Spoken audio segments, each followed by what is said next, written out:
Hi everyone and welcome back. I'm treating this video as a little bit of a heart-to-heart to talk about my journey, where I've come from, where I'm going.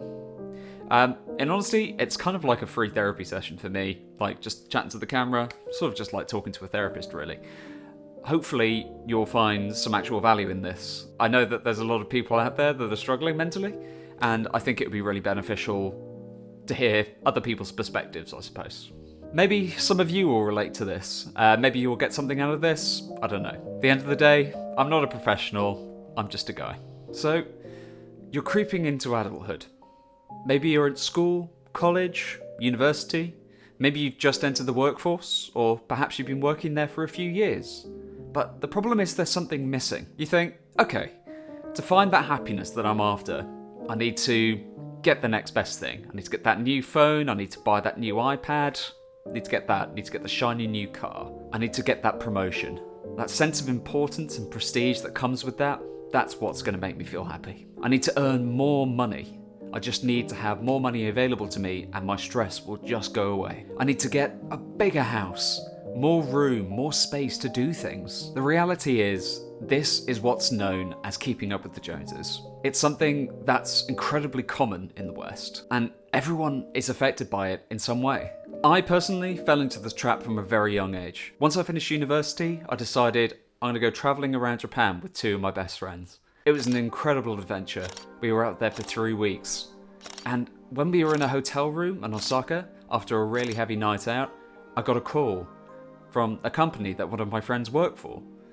They were inviting me in for an interview for an entry-level position in a London music industry firm. It paid £17,000 a year. This was significantly more than what I was earning in retail, and I thought to myself, this is exactly where I need to be going. I've just finished my degree in music industry. It's time for me to get my foot in the door and start working up that ladder. I could just commute in from mum's, that's not a problem. That's just an hour and a half on the train. Everyone commutes, right? So a couple of weeks later, my adventure was over. I put on my best smart casual shirt I could, went into London, nailed that interview, and got that job. Straight away, I fell into that trap of just self-importance. I had that music industry job in a field that I studied in. I was working in central London, literally a few minutes away from Soho. I could go out during lunchtime and be on Oxford Street.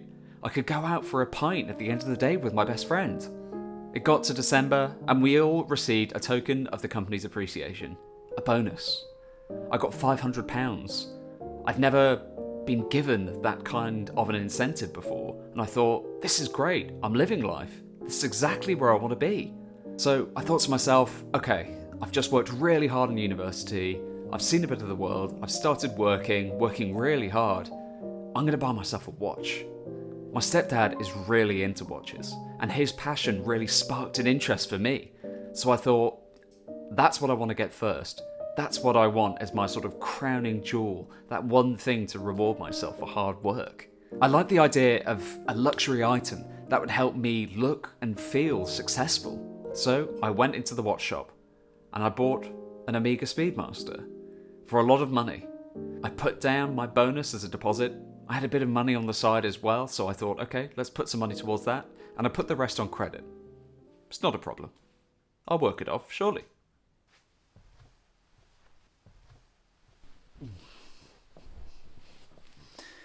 While buying the watch was not a good idea at the time, and putting it on credit is 100% not advised. It's probably my most valuable sentimental item for me now. I wear it pretty much every day. You know, I've got it here. I've had this thing for 7 years. It's been all over the world with me. And it means a lot to me now. But at the time, it didn't feel that great. It felt like a burden. Because I'd got it on credit, I hadn't bought it outright or anything. And it took me a long time to come to terms with that. So if you're thinking of doing something similar, try and buy it in cash if you can. It makes you have to work for it. It allows you to have some delayed gratification. Personally, from my experience, that's the better approach anyway. We live in a funny time. And from there, I just continued to work. It was 2014, and things seemed to be going really well, but there was something just nagging me in the back of my mind, telling me that something wasn't right. I wasn't happy. I wasn't fulfilled. The fact was, inside, I was miserable. I was commuting 3 hours a day. That's 33 days a year, just sitting on a train, doing nothing, completely sardined with thousands of other commuters across London. And for the privilege, I was paying the best part of £3,500 a year. And realistically, what was I doing that for? To pay off a debt for something to impress other people that I don't care about? I say this because I learned that grinding away at a job that you're not really that passionate about can really lead to things like depression, anxiety, and at the end of the day, you'll burn out. At the end of 2014, I fell into a deep depression and really struggled with these symptoms. My granddad had just passed away. I was driving back and forth to Cardiff every other weekend in the run-up to his unfortunate passing, and I was exhausted. Something needed a change. And the one question that I kept asking myself every day was, who am I? And that question is not really easy to answer, emotionally or spiritually. Now, I want to move this conversation in a more positive direction, possibly offer some perspective.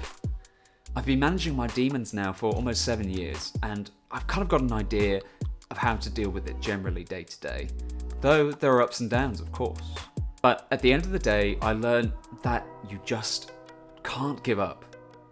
There's so much more to life out there, and you can find your happiness.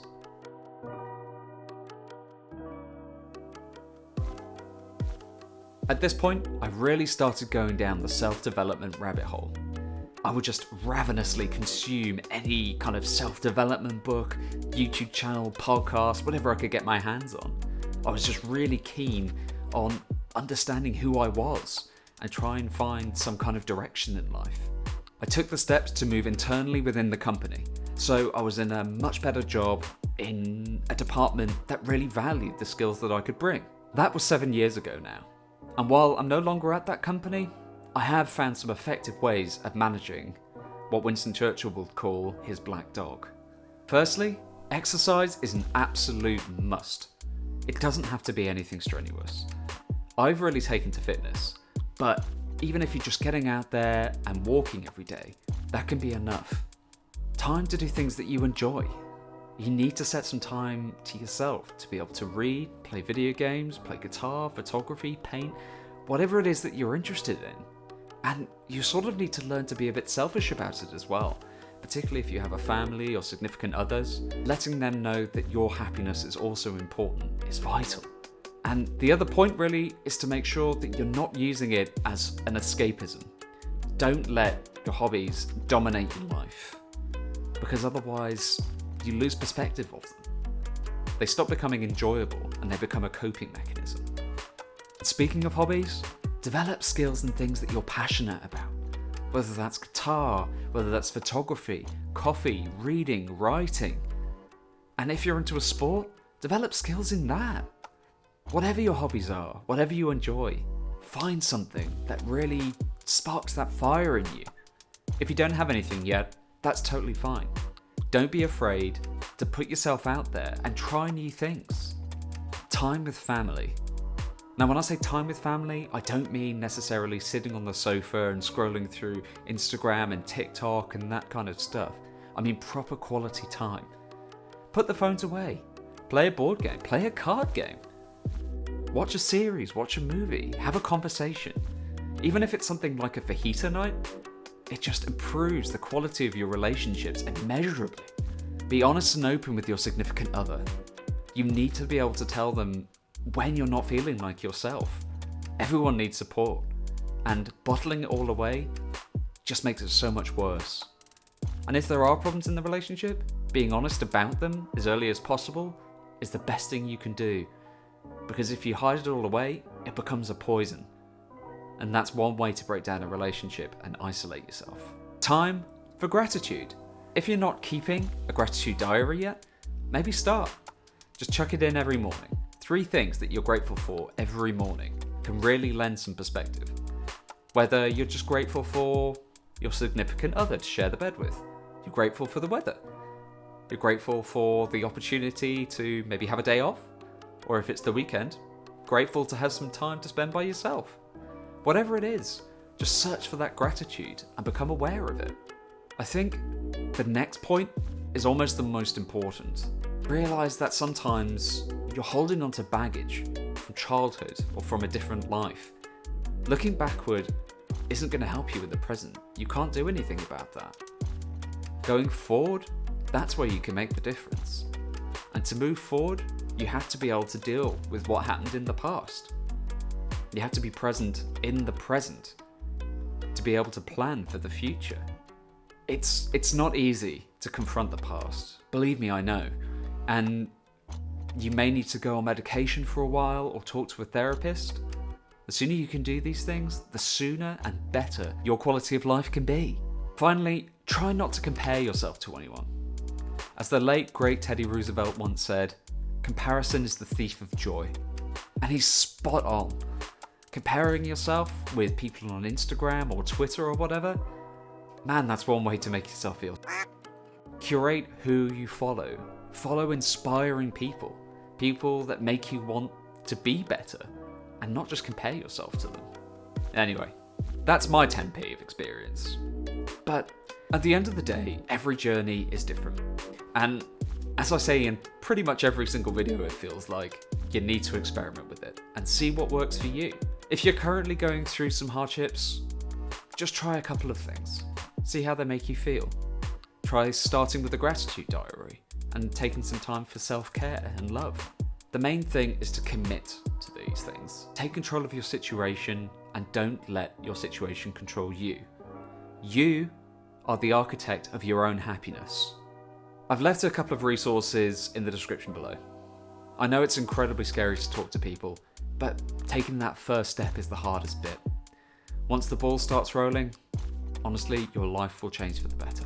And that's sort of my small introduction into well-being, I suppose, into happiness and well-being. I'd quite like to do a bit more of this on the channel going forward. I'm pretty passionate about it, as you can tell. It's been a really big part of my life and a really big learning curve for me. So if you'd like to see some more of this, just let me know in the comments below. Or if you've encountered anything that you've found really beneficial to help with your sort of mental state and things, again, let me know in the comments below.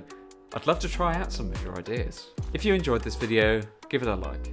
I'd really appreciate it, and it really helps the channel grow and helps other people find this video, which may be really useful for someone if they're not in a good place right now.